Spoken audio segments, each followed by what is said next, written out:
Eh bien, le pape. Le mot pape est associé à celui de pontife, qui vient du latin pontifex, qui fait le pont.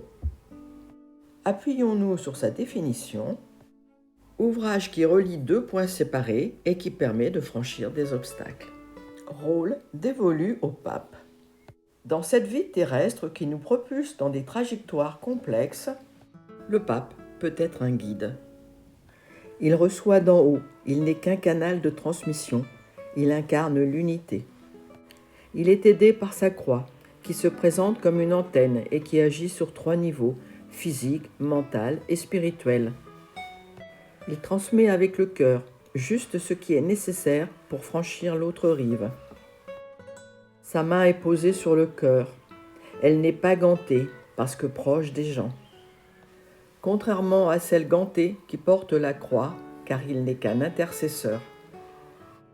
Les 2 apprentis moignillons placés devant lui l'installent dans sa fonction d'enseignant. Il semble donner sa bénédiction, au sens littéral, dire du bien. C'est en empruntant tous les chemins que le novice expérimente, communique et valide l'expérimentation. Elle devient alors expérience, pouvant être partagée et transmutée. Le pont est souvent le lieu de passage nécessaire. Les aspirants sont ancrés, ce qu'ils reçoivent les engage à donner à leur tour.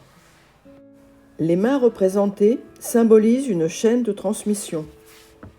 C'est tout simplement le cycle de la vie.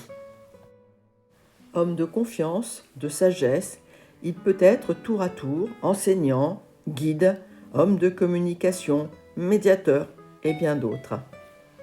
Il parle avec le cœur, sa parole mais aussi son silence sont souvent porteurs de sens. Le pape ouvre clairement la voie du cœur comme voie de transmission.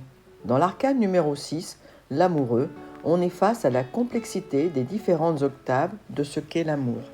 Mais sa mission est de nous y préparer.